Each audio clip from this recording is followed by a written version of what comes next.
Today, we're going to be discussing how Orlando Health goes from interview to hire in the same day, among other important topics as it relates to nurse hiring and nurse retention. My name is Iman Abuzaid. I am an MD by background, and I'm the CEO and co-founder of Incredible Health, which is the fastest growing career marketplace for permanent healthcare workers. We're the only platform where hospitals are able to hire permanent and experienced nurses in 20 days or less. Our claim to fame is we flip the script where the hospitals and health systems apply to the nurses instead of waiting for the nurses to apply to them. Joining us today is Jessie Reid. She is a CNO at Orlando Health St. Cloud Hospital. Orlando Health St. Cloud Hospital is located at the heart of St. Cloud, Florida, and has served the community for over 50 years. It's also recognized as one of the best places to work in 2022 by Modern Healthcare. Jessie began her nursing career at Orlando Health, Orlando Regional Medical Center, and prior to her current role, she spent 7 years in various leadership roles at Orlando Health, Dr. Phillips Hospital. Welcome, Jessie. Thank you, and thank you for having me here today. Thank you so much for being with us. We know that Florida is in deep hurricane preparation mode, so we really, really appreciate your time today and spending some time with us to share your insights. So just to the audience, this is designed to be an interactive discussion. So please feel free to ask questions in the chat, and we'll answer them as we go along. And we've also set aside some time at the end for questions as well.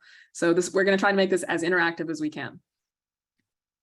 All right, so today we're going to be covering a few topics. We're going to be covering the state of the nurse labor market, just so we set the stage here and we're all aware of what's going on in the talent market and the nurse labor market overall in the US.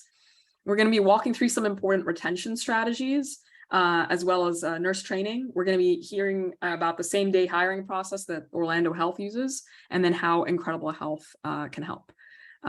Jessie will be sharing a lot of her strategies and tactics for these important areas, because many of the leaders on the call are trying to figure out what to do.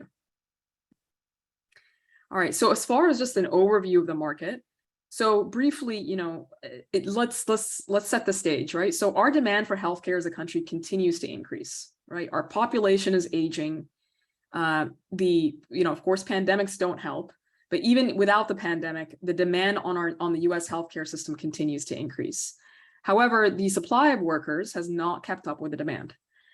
Since 2018, healthcare has been the #1 employment sector in the US by number of workers, and 1 in 8 Americans works in healthcare. The national problem is also getting worse. So we are on track to be 1.1 million nurses short by the end of next year. We're also seeing on average an 18.7% acute care nurse turnover in the country. And that has actually gone up by about 2% over the last 18 months due to the pandemic. And so, that's a very large increase within just an 18-month period in turnover. Also, almost all health systems are seeing increases in labor costs. Right now, the national average is 48% of revenue is being spent on labor. And that's not just from premium labor, like the temporary workers, but also there is also wage inflation happening with the permanent workers too. And then the average time to hire that we're seeing nationally right now is 89 days to fill a permanent, specialized nurse role in an acute care setting. Now, for some teams, it's faster, for some it's slower, but the national average right now is about 89 days. Right. Before we dive into the details and the questions with Jessie,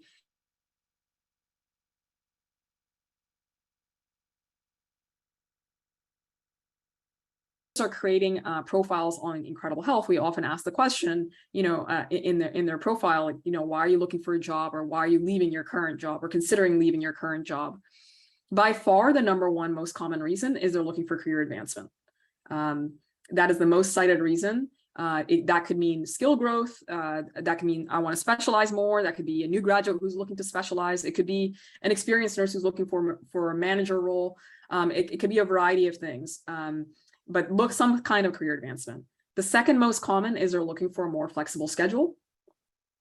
No longer do they just want the 3 days a week, 12-hour shifts. They want weekend options. They want part-time options, and so on. The third most common reason that's cited is there's something to do with geography. They're relocating, or they're looking to reduce their commute time. And then the fourth reason is they're looking for more pay. And it is in this order. You know, so many leaders think that pay is number one. Actually, it's not. It's number four in terms of the number of times it gets cited as the reason for leaving a job. By far, the number one is looking for career advancement. All right, so Jessie, we're going to turn to you next. With that overview, Jessie, wondering if you can just help walk us through how are you thinking about nurse retention, and what is your top, nurse retention strategy and approaches that you're using today? Yeah, thank you. So, really the primary approach that we've had at St. Cloud, a little bit more background. St. Cloud recently integrated into Orlando Health System 2 years ago, and prior to that, it went through several ownerships. And so a lot of focus on culture and relationship building, which is a key part of the culture at Orlando Health, having strong relationships between the frontline team member and our leadership team on all levels. And so our primary area of focus in the first 2 years to really hone in on retention was looking at building strong relationships between the leaders and the frontline team, and providing opportunities and accountability around touch points to make sure that we were keeping that relationship going and growing as people began to join our team. And I think just to highlight a couple of the things that you got in feedback from people that are looking for positions in career advancement and flexibility of scheduling, we use leadership rounding as a touch point that the leaders do monthly with each of their team members. And those are two of the areas that we focus on.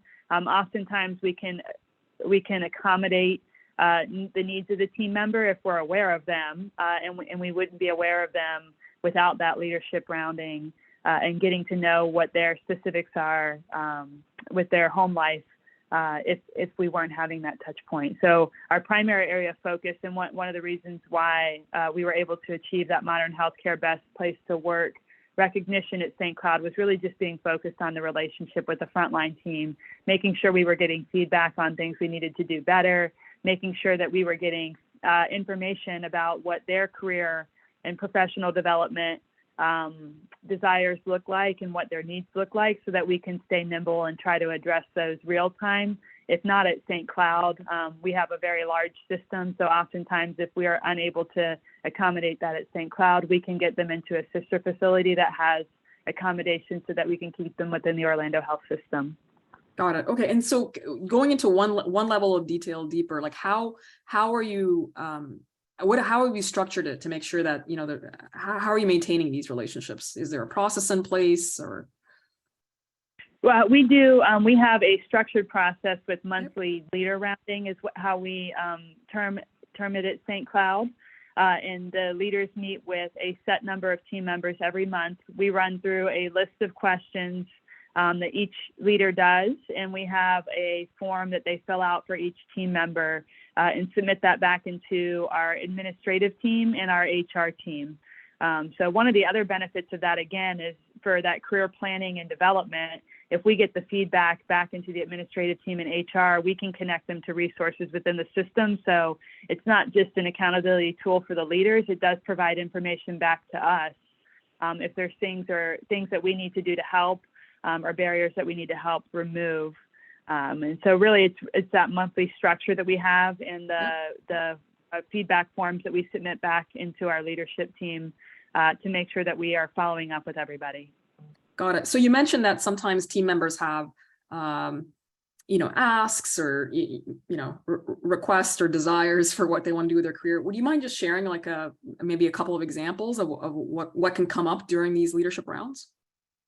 Yeah, I think, St. Cloud, like I said, St. Cloud is a community hospital that recently integrated into Orlando Health. So just as an example, if we have nurses that are starting, or new nurses that are starting and entering into the med surg area just to get some experience, but really their ultimate desire is to work in pediatrics or mother baby, or maybe they want to be in a specialty like trauma or open heart. Those services are offered on our downtown campus. And so what it allows us to do is get that feedback, make sure that we're gearing their training to as much exposure as we can in our site, and then connecting them very quickly to our sister facilities that offer that as a service line, so that they can either begin to plan around a transfer depending on when openings occur, or get them into the training so that as they transition into those specialties that they feel prepared. We also do the same thing for leadership. We have a corporate leadership development program, and if we get information that people are interested in progressing through their career and advancing in leadership, we can connect them to our corporate learning team and get them into leader development training as well. So it just is a nice tool that we have, because we do have resources in the system, and much like patients having to navigate healthcare, it can be very difficult as a frontline team member to know where to navigate and get into resources that are there and put in place to help me in my growth. And so leadership can often help to bridge that gap. Got it. And then are these sort of rounds also an opportunity to show gratitude or appreciation for the team members too? Yeah, we do. We do focused appreciation and meaningful recognition on a daily and monthly basis, and really gear that around patient experience and safety. But this is an opportunity to be able to sit with somebody and personalize a little bit more what their contribution to the team has been and what that means for them. Okay, awesome. And so you mentioned, one of the impacts of this is, this award from Modern Healthcare is one of the best places to work. Have you seen an impact or whether it's indirect or direct on the turnover? Actually, we have. When we initially joined, we had a pretty high turnover, closer to about 60%, because I think related to the fact that we were integrating in the middle of 2020, and then the majority of the changes taking place in 2021 when travel nursing was at a premium. We experienced quite a bit of turnover, and what we have been able to do is see that stabilize. Honestly, we are performing, I think, as one of the top hospitals within our system, but our turnover from a nursing perspective is typically below 3% on a monthly average. And we have had performance as high as below 1%. Depending on the month. Got it. Okay. Well, no, those are like phenomenal monthly turnover rates. Probably some of the best in the country, honestly, not just in the health system. And do you also run satisfaction surveys or other type of employee surveys with your nurses? And if you can't, if you do, can you share what insights or feedback came out of that? We do. Typically, we try to keep our surveys associated with some of the companies that we use, and try to minimize surveys, just smaller surveys that are developed within the hospital, because we want to make sure that we encourage our frontline team members to take our engagement surveys that we offer for Modern Healthcare, or if it would be an NDNQI survey, we really want to try to gear participation in those surveys. So some of my leaders will do smaller surveys in their team meetings, in their team summits or meetings that they have on a quarterly basis. But the majority of it is really encouraging them to take those formalized surveys that we have, because we get the feedback pretty quickly. And that's not just the questions in the multiple choice section, but also the open-ended feedback. And we're able to gear some of our team member engagement around those responses. And so really, we really do try to encourage participation there, because it provides a meaningful data, and it also gives us a benchmark so that we can compare to other people to see how we're performing against norms throughout the country and within our system itself. Got it. Okay. And you mentioned, the importance of the role of the leaders and the managers. Obviously, they're pretty critical to the sort of strategy that you just laid out. How is it that, what kind of resources, or how do you train your managers to make sure that they're able to maintain and build these relationships with the frontline teams? Really, I think the most important thing, I was in a meeting today, and they talked about shifting from the word accountability to ownership. And I think that's key for nursing leaders as well. If you think about, we have a very novice nursing workforce now, with the shifting of baby boomers who maybe retired early, who have chosen to leave the hospital setting. But our leaders are in much the same situation. We have a lot of new leaders within our hospital, and we have a lot of novice leaders who are just trying to figure out how to get their bearings. And so I think most important is to help leaders establish prioritization there, and let them know that just clearly define, hey, this is what the priority is, and what is it that's on your plate that I can help to remove so that it's not a barrier to you spending time. I think most leaders want to do that. I think they want to have that relationship because they know that ultimately it helps in the unit dynamics, it helps in patient experience. It really does help in all metrics, but a lot of times they need help with prioritization or removing barriers or things that take away the time for them to do that. And that's where I think administration can really be a good ally for them, is permitting for them to clear things off that may not be a top priority so that they can focus back on the team. Got it. And then do you have any formal programs in place for training your leaders in general? And would you mind just walking us through a few of those examples? Yeah, we do. We had leadership training in terms of communication and how to engage with frontline team members. I think a lot of it is, again, focused on asking open-ended questions, because if you ask closed-ended questions, you tend to cut conversations short. And really what our desire is to draw as much feedback as we can from them, because really they have the insight as to how things are operating within our building. And so a lot of it is around communication. I think we did a crucial conversation training based off of the book Crucial Conversations, because that is what helps to prepare you. We use that information to help prepare for giving and receiving feedback, which is also very important. I think, it's very difficult at times to give feedback, but also mutually is difficult to receive feedback. And so we've done some focus on crucial conversations, and also the 5 languages of appreciation in the workplace is something else that we did, because it allows us to take that recognition and make it more meaningful and personalized to the individual. Got it. Okay. Thank you, Jessie. That's fantastic. Let's switch to the topic of flexible scheduling. We both mentioned it earlier about how it's just really an increasing desire from nurses to get more flexible schedules. How are you thinking about flexible scheduling these days for nurses? We are still in a 12-hour shift here at St. Cloud Hospital, like many of the healthcare systems across the country. So we haven't navigated from the 12-hour schedule. What we have been able to do is accommodate pool scheduling or per diem scheduling, and also part-time. That's typically what our biggest request is that the 3 12-hour shifts are very difficult, especially for parents of young children to navigate. And so we've really had to shift the mindset. I think for leaders, they like to get that variable full-time FTE in there, because they know how to account for 3 shifts a week. But just even identifying that oftentimes a part-time and a per diem are the same as having 1 variable full-time. And so we really have tried to keep options open for the team members, as well as changing the mindset of the leaders to think of how to maybe use 2 or 3 people to meet the need for 1 position, versus just trying to hire that variable full-time position and being focused on that. Yeah, absolutely. Do you think that has an impact on turnover as well? Just even offering the part-time and other options? I do. We've actually been able to save quite a few people who, again, I think a lot of what we're seeing is the dynamics of the family, especially my nurses that have young children, and especially with rising costs in childcare. I think it's helped us to be able to save a lot, to be able to stay nimble. And oftentimes it's for a period of time, and then they can go back to variable full-time, or what it allows them to do is give the commitment of 1 to 2 shifts a week, but also with the availability to pick up. And that's something that I see quite a bit too. I have people that come on as a part-time or a per diem because they need the flexibility of the schedule, but they're more than willing to work more shifts when they can accommodate it in their own home schedule.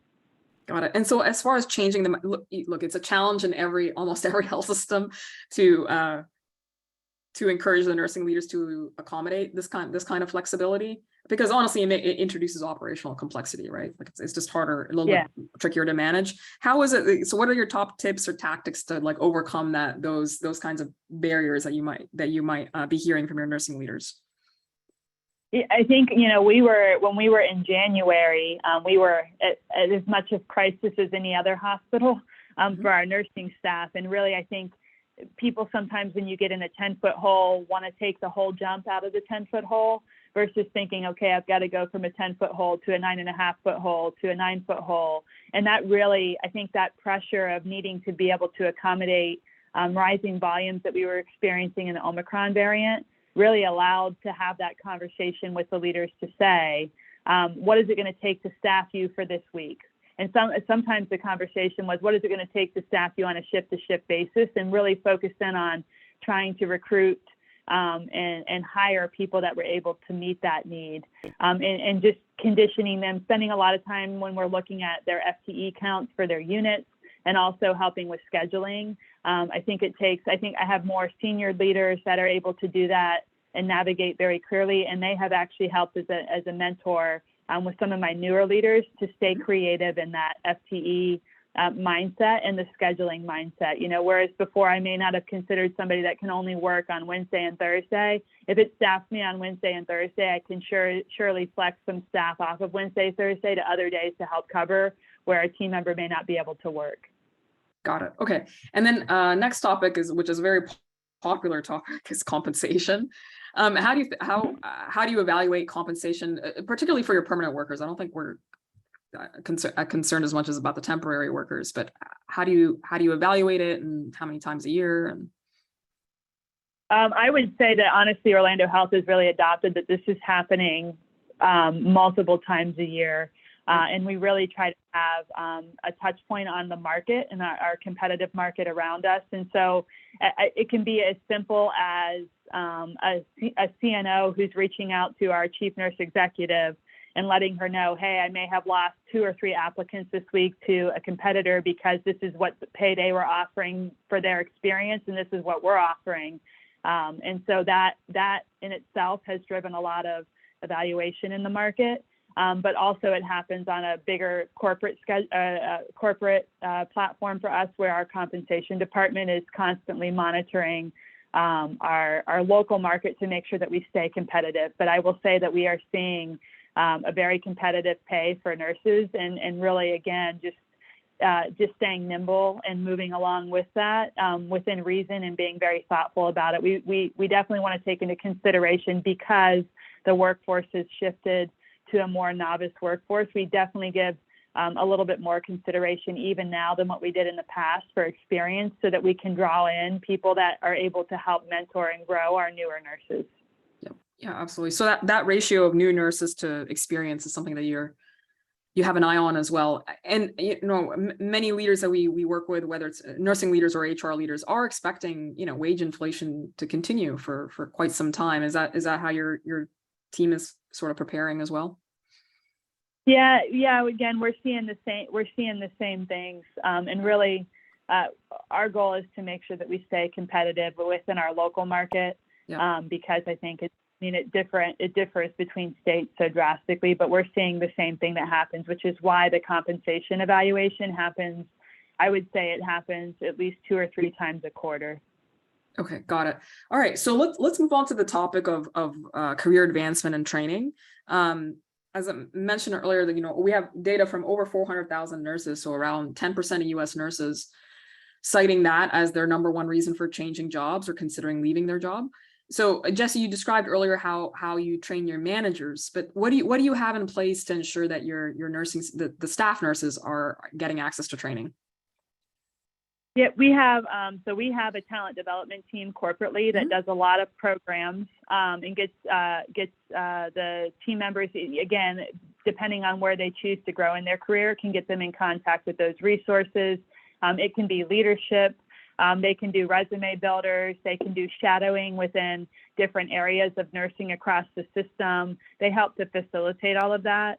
One of the other things that we do for education support is that we do tuition reimbursement, but we also have a partnership with 4 local schools where tuition is paid up front, so that there's no cost to the team member at any point in time during their continued education. And we do support that without restriction. And I would say it used to be, if you were a nurse and you were wanting the organization to pay to support you and going back to school, it had to be related to your field. And now we just support continued education. So if we have somebody that wants to do something that's outside of what their normal day-to-day work is, we help to support them through that as well.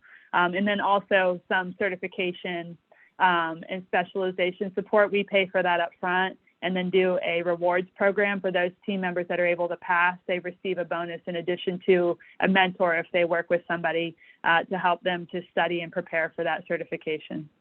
Okay, fantastic. So pretty expansive tuition reimbursement program. You're supportive of additional certifications as well. And then it sounds like your team is also actively supporting cross-training to other specialties as well, just within the system.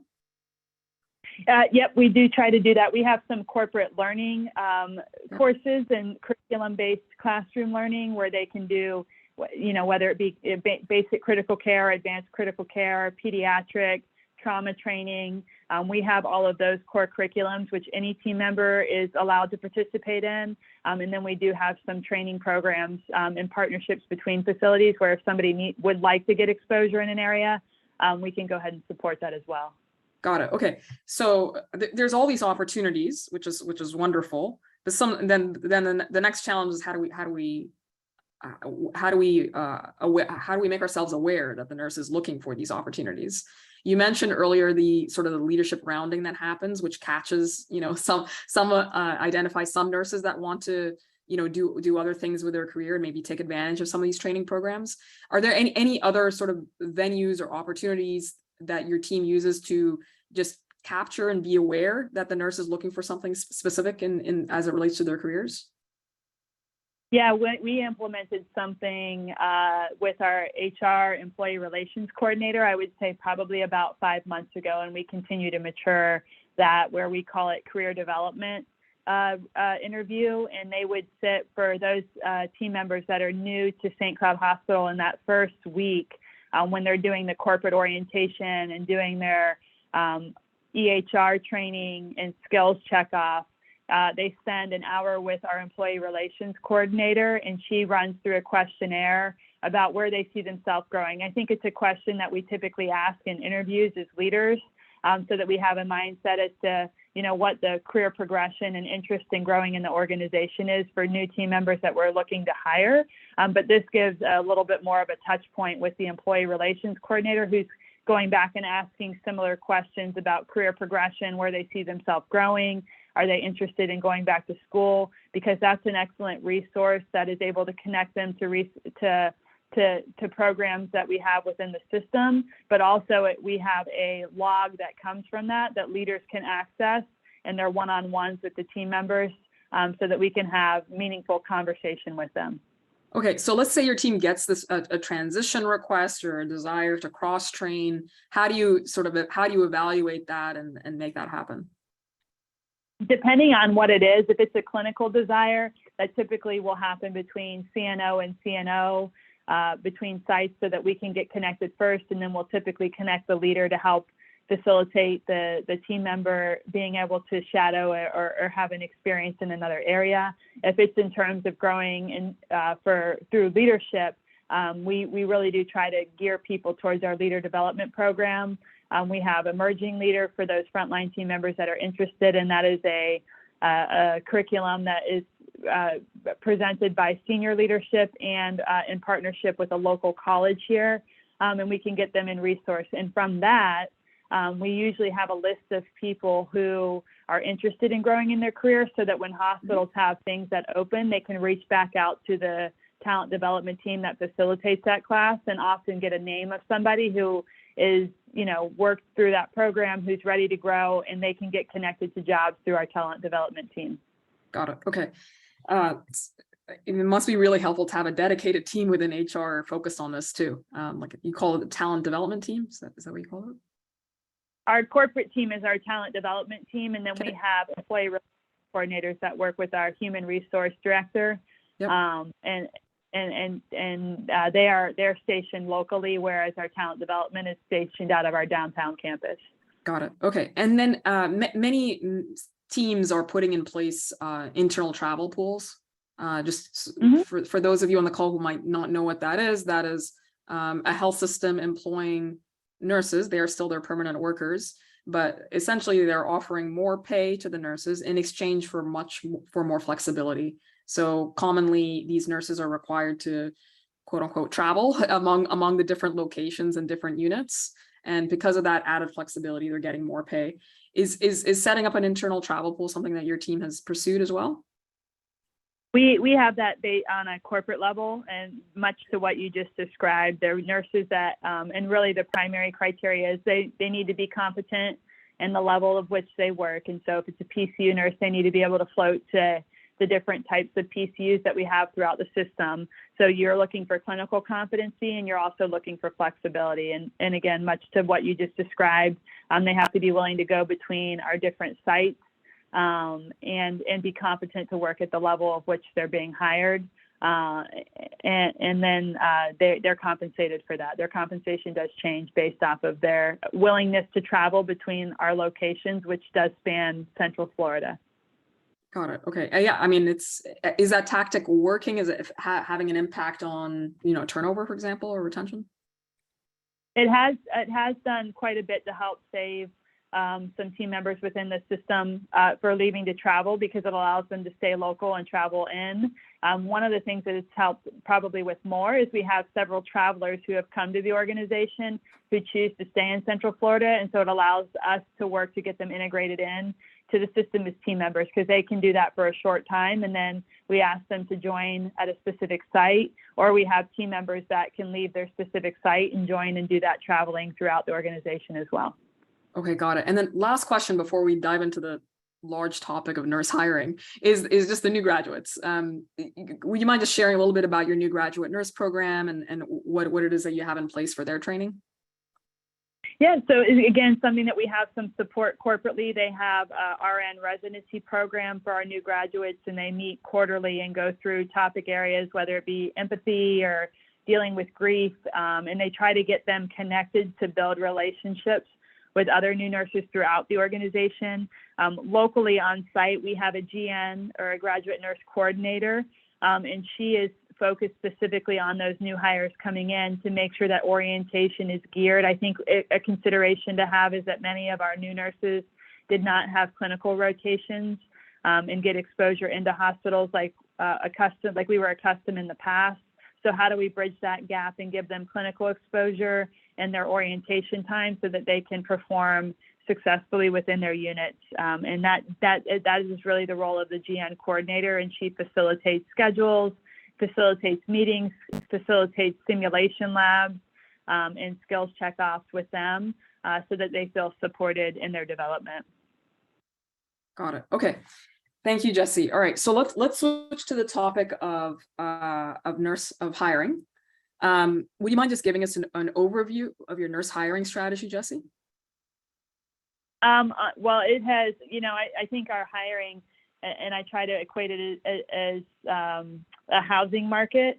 And so really what our strategy is to stay mobile and to try to approach different platforms for marketing. One of the things that we see is that social media, especially with our millennials, is a good contact point for them. And so really shifting away from our old techniques of hiring and moving to something that's a little bit more technological and social media focused. But we really do consider, really we hire for culture, and we train the skill. And it's more important to us that the people that we're hiring fit our culture. That's one of the most difficult things to teach new team members. And so to make sure that we are focused on that they're fitting our culture, and then really connecting them to resources and focusing in on giving them the skills they need to be successful in their areas. Got it. Okay. So, the topic of speed, hiring speed is an important one. And I know that your team has put quite a few things in place in order to accelerate the speed of hiring. I did want to just share a little bit more data from our platform. In honestly, every single market that we're in, we're live in over 25 states here in the US and pretty much every urban area in the US. And what we find is it's the hospital and the team that is hiring the fastest that ends up hiring more than the hospital or health system that has a bigger brand, or the hospital or health system that has the highest compensation.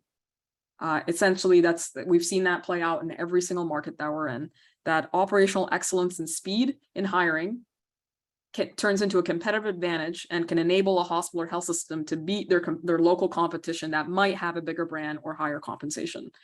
So, Jessie, sounds like your team has prioritized speed, possibly to beat your competition, but also, and it also drives an amazing candidate experience too. Would you mind just talking through like your same day hiring process and what you've put in place to really accelerate speed for your team? Yeah, and I could echo what you say. I think people are 70% more likely to accept the first offer that they receive. And so in addition to making sure that we are targeting our local market and drawing in as much talent as we can, we really do try to connect them as quickly as possible to a leader. And again, from a recruitment standpoint, we ask them to be very focused on looking at our postings and looking at our recruitment platform and connecting an applicant to a manager within the first 24 hours of putting an application in, and that would be an interview. One of the ways that we're able to facilitate that is by doing our interviews virtually through a Teams site where the manager can connect to the applicant, and then also making sure that our managers prioritize that interview process and then the follow-up with the recruiters. And so we try to have good visibility on what interviews that we have set up to make sure that we are connecting with the applicant as quickly as possible within 24 hours of putting in an application, but also making sure that our leaders are sending almost immediate follow-up after completing an interview to our recruitment team, whether or not they want to proceed with an offer, so that we can get that offer out on the same day as interview.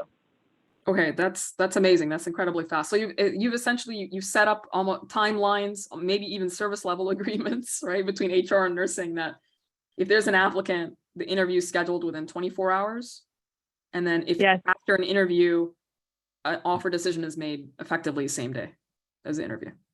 Yeah, and oftentimes what we'll see now is as our managers are on the interview, they're already emailing our recruiter to let them know whether or not they want to extend the offer, so that the recruiter can get back onto the virtual interview platform and make that offer before the applicant gets off. Oh, wow. Okay. All right. So before the interview is even over, before we even hang up essentially with the candidate, the recruiter might be back in the call to make the offer. Correct. Okay. One of the things that I think a lot of people is just getting in contact, especially with the younger generation, because they don't really communicate via phone and via text message anymore. They're communicating on other platforms. Mm-hmm. So we really do try to connect as quickly as possible so that we don't lose time there, and they're able to consider the offer that we're giving. Got it. A couple of questions have come through from the audience already on this topic. Are you using a special platform to do the interviews or host the interviews, or is it? I think I heard you say Teams, but just wanted to confirm. Yeah, we use Microsoft Teams, and that has video capability so that the two participants can see each other, much like a Zoom meeting. For our system, we use Teams, but Zoom is appropriate as well. Okay, so you're basically off the shelf software. Yeah. Great, and then. Another question that came through is, are your recruiters pre-screening the candidates before scheduling the interview with the hiring managers, or are the candidates effectively skipping that recruiter phone screen? So that is actually something that we just implemented. It used to not be that our recruiters pre-screen. They just fielded through all resumes to the leaders, and the leaders had to screen. But recently, Orlando Health has made the shift where the recruiters are doing the pre-screen. That may or may not be a phone call depending on the position versus a resume and reference review. Again, there's certain things that, a nurse that comes in with 5 years experience, that may be somebody that we push through and route very quickly for an interview and get the feedback of the leaders. Oftentimes you have to find a fit for the unit, not just for the organization. And really my leaders are probably the best to determine whether somebody will be a fit for their unit. But in other positions, they may do a little bit more of a deep dive and do a pre-screen before getting them set up to that virtual interview. Got it. Okay. Thank you for your questions, Vanessa and Amber. Another question related to the same topic came in from Lisa.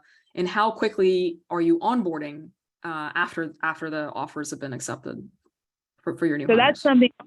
Yeah, that's something also that we have had a lot of focus on, because we were out as long as a month or sometimes longer for onboarding, typically around the OC health appointment, occupational health.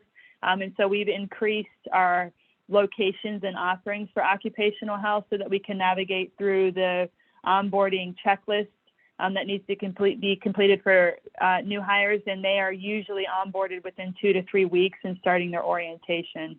But that's been a big focus for the system as a whole, to make sure that we remove any barriers out there for the onboarding tasks that have to be completed, because that typically is our biggest delay. Got it. Okay. And then as far as just the offers goes, it sounds, just correct me if I'm wrong, it sounds like your team's making verbal offers or offers that are also contingent on references. Could you just describe a little bit more just how you're handling the offer process itself in terms of accelerating the speed of it? Yeah, I think my managers are really the ones who are saying, or who are expressing their intent to offer. When my recruiter gets back involved in the offer, it is done with an offer letter and having them sign, because we can't, the way that our system is set up within our organization, we can't proceed with onboarding tasks until we have the offer letter signed and returned electronically. So we move very quickly to that. The managers will typically give the verbal intent to offer, and then the recruiter will follow up with an immediate offer letter email so that we can have the applicant sign the offer and start moving them through the onboarding process. But that offer letter is the starting point. It's the gun in the race. Okay, got it. And then how about references? Does that happen after the offer is signed? Typically, the recruiter will look at some of the references in her pre-screening.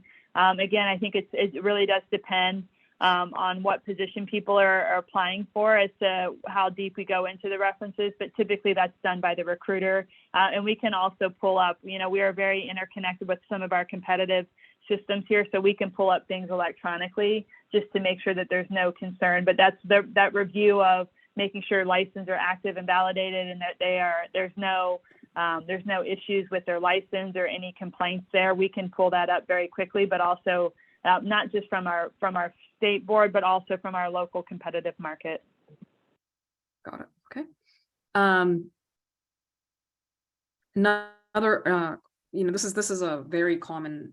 I mean, look, to set up a process like you just described, you really have to have all the nurse managers on board. But we also know that nurse managers are really busy, right? Really, really busy people. How is it that have you put any workarounds around just the operational challenge of getting nurse leaders to interview this quickly? I think, again, it always goes back to making sure that you establish the priority. And oftentimes, and I myself, as a nursing operations manager, did the same thing. When I'm in staffing crisis, my first instinct is to put myself in staffing to help my team. But I think it's important to realize that the only way to get out of staffing crisis is to hire people. And so I think it takes a leader to help and follow up and make sure that they are prioritizing their interviews. I have a daily meeting with my recruiter. Honestly, I spend probably about 60-70% of my time on recruitment as a CNO because I know that my ability to drive great patient care is going to be dependent on having stabilized staffing. So we talk often, and I know if I have leaders that are struggling, and I'm able to get back with them if they're struggling, to be able to fulfill that and help to clear their plate so that they can focus on doing their interview. Because that's the one thing that I won't do for somebody else, is do an interview and hire, because again, they're really the best ones to determine who's going to be a fit for their team, and I need them to be focused on that. So I try to take other things off their plate. But again, it's conditioning to priority. The instinct is to jump into staffing, and that oftentimes becomes a limiting factor to being able to do interviews. But the only way to get out of staffing crisis is to hire people. Got it. Okay, so definitely that you're pushing the priority and importance of hiring. We work with some teams who allocate backup hiring managers as well. Is that something your team considers as well?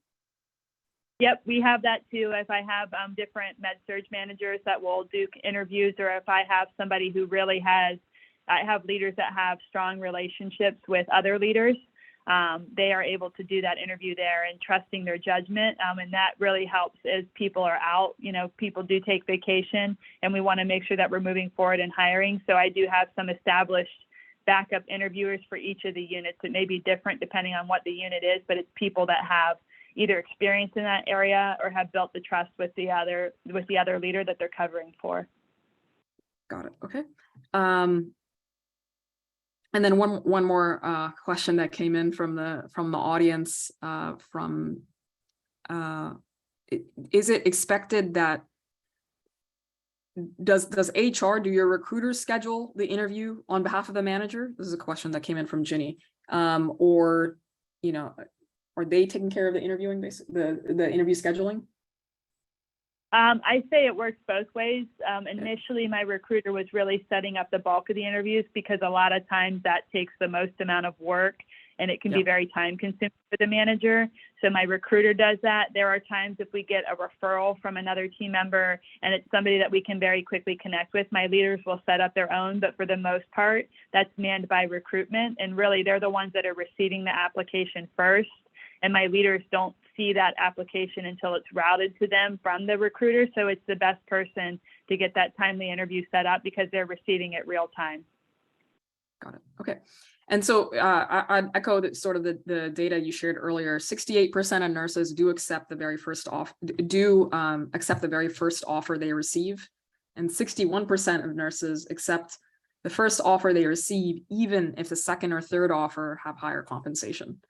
So that's just speaks to the importance of speed and operational excellence in hiring.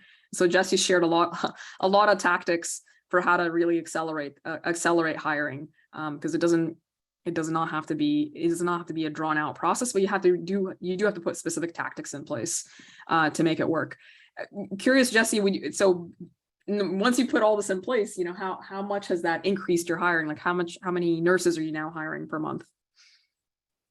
It has increased it quite a bit. I would say we hit as low as maybe hiring a nurse or two a month, and some of that was related to COVID as well. I'm typically at this point in time hiring anywhere from 8 to 15 nurses a month, and I have just in perspective the size, I have an 84-bed hospital, and so that's quite a significant number of nurses. And I would say that currently, if I looked at it today, I probably have 4 nursing positions to fill.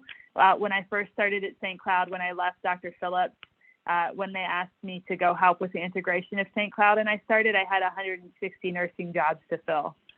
And so it's taken a lot of adjustments in recruitment to be able to drive that. But I would say we probably moved a lot more rapidly in closing that gap in the last 9 months when we really shifted our onboarding and our same day interview and hire tactics. Got it. Okay. And then a last question from Jessica is, she just wants to confirm the candidates, you are not asking nurses to show up on site at all prior to them accepting an offer. No, we have the option to do that if they choose. And I do have some that want to come on site and some leaders that want them to come see just because if it's an unfamiliarity with a certain area. But for the most part, 90% of our interviews are conducted over Teams. Okay, got it. While I'm going to pull up some slides that should do a quick overview of Incredible Health and what we do to help hospitals hire even more and even faster. While I do that, Jessie, would you mind just sharing what's your biggest tip, like probably top tips and advice for nursing leaders that are operating in this environment today? Yeah, I think the first thing I would say is COVID obviously really disrupted healthcare across the country, and leadership jobs are not easy. They weren't easy before. They certainly aren't easy now. But making sure that you maintain a priority so that you don't find yourself down a rabbit hole, and understanding that getting out of crisis doesn't happen overnight. That oftentimes problems arise within 30 seconds and they take 6 months to fix. And so really committing to what it's going to take to move step by step to get out of crisis. I think the people that struggle the most are people who are trying to rebound as quickly as possible, but being focused on making sure that at least you're moving yourself further away from crisis and giving yourself that time frame, you know, especially if you have critical staffing in your area. Maybe staffing isn't fixed today, maybe it's not fixed tomorrow, but it's within 3 months. We have a plan in place and new people joining that our staffing will be stabilized in an area. It's important for leaders to keep focused on that, but also important to be able to communicate that back to your team so that they see light at the end of the tunnel. I always say it's a leader's responsibility to make sure that we maintain hope And oftentimes hope can get people hanging on even through the most difficult situations. So making sure that you're the driver of hope in your area and you're prioritizing your team and prioritizing the team will allow the team to prioritize the patient. Got it.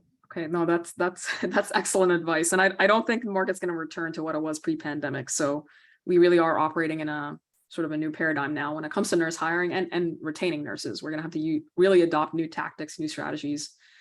Thank you so much for your time, Jessie. I'm going to wrap up here. The recording is coming, is available. For those of you that attended, a member of our team will be reaching out if you with the recording. And if it's something that you want, you're welcome to contact us as well. We shared the link as well. If you want to find out more about Incredible Health, you're welcome to schedule some time or a quick consultation with our staff. I'll quickly do an overview. Jess, I know you need to rush to do some hurricane emergency preparation.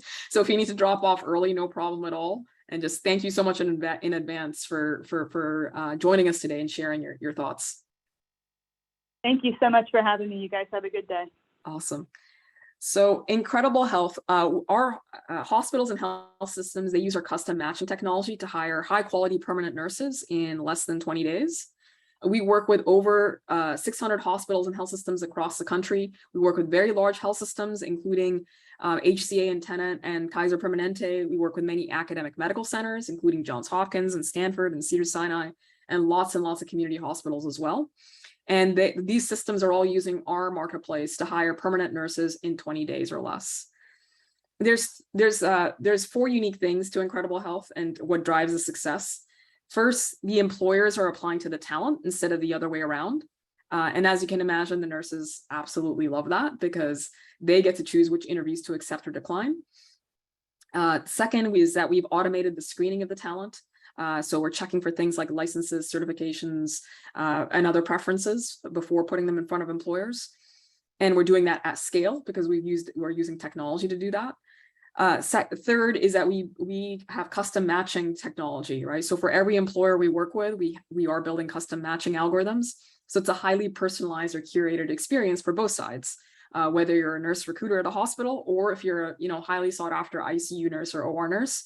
You do not want to hear from 200 employers. You want to hear from only 4 or 5, right? And then finally, data analytics. The great thing about a two-sided marketplace is that it churns out lots and lots of data, and leaders like Jessie and other nursing and HR leaders are able to identify bottlenecks.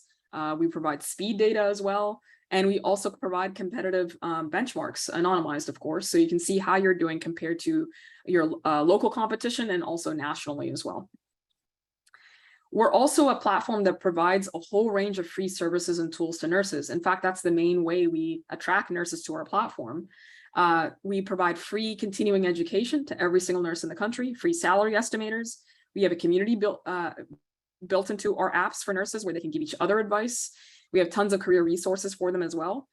Nurses that sign up on our platform also have access to career coaches too. And so really we really are about building a relationship and building up our nurse network so it lasts for the entire career of the nurse, as opposed to just a transactional one and done relationship for just finding a job. I shared some of this information earlier. Data from our platform shows that 68% of nurses accept the very first offer they receive, and 61% accept their first offer, even when the second or third offer has higher compensation. So operational excellence and speed is really a huge competitive advantage. This is a quick case study actually from a team in LA, where for this team without Incredible Health, it was 66 days to fill. And with it, they were able to fill their roles with an average days to fill of 19. Where we have the biggest impact is on time to source. And where that was really able to be reduced from 44 days down to 3 days. And we were able to remove a few other days in the process too, with things like automatic interview scheduling. In addition, we often share the best practices and tactics that help accelerate hiring too, that we're able to share with nursing and HR leaders too. We're often asked about retention and the retention of the nurses that are hired on our platform. Right now, our retention rate on the platform at 1 year is 15% higher than that hospital's baseline. The reason for that is because the nurse was able to consider multiple options before, selecting your health system to work at. This is a true partnership. It's a true collaboration. I just have the slide from the Stanford team, who we work with for many years now. And these are the 8 steps of the hiring process. Incredible Health is taking care of and doing a lot of the heavy lifting in the first 4 steps: the sourcing, the screening, making sure they're actively looking, getting that first phone screen automatically scheduled. And then your in-house talent acquisition team takes over, completes the phone screens, gets interviews completed, gets offers out and accepted. So it's a true collaboration with your in-house talent acquisition team. This is definitely a newer model in talent acquisition, where we want recruiters to be operating at the top of their skill set, which is frankly, building relationships and speaking with candidates and hiring managers, and really trying to reduce the administrative load of sourcing from recruiters. And so recruiters can spend more time on their high skill work, and they can use automation like Incredible Health to help with things like sourcing, which really frees up their time and enables them to operate at the top of their skill set. It also drives more hires too. Any other questions from, I know that actually there are quite a few questions actually from the audience. If there are any for Jessie as well, or for us, you're welcome to email us at questions@incrediblehealth.com. And I'm happy to walk through a few more questions here. So Christine had a question around number of recruiters and number of RN openings per recruiter. I don't have the exact number for Orlando Health, but what I can share with you is national data. So a hospital nurse recruiter today is managing anywhere from 80 to 120 job recs at any given time. Obviously, the lower they are, the better service and the more hires are able to drive. So 80 is the ideal that many talent acquisition leaders aim for. Once it gets past 100, the recruiter role becomes just extremely challenging. Again, that's because, and then of course, when offering data like that, we just have to keep in mind that not all recs are created equal, and some recs are going to be much harder than others. All right, so just to wrap up here, if you have any questions, please feel free to send them to us. A member of our team will be in touch with the recording. If you would like to find out more about us, you're welcome to click on the link that Danny has already shared in the chat to sign up for a demo or a free consultation. And just want to thank everybody for joining, and thank you for your participation and all the questions that you asked throughout the event too. Thanks everybody for joining.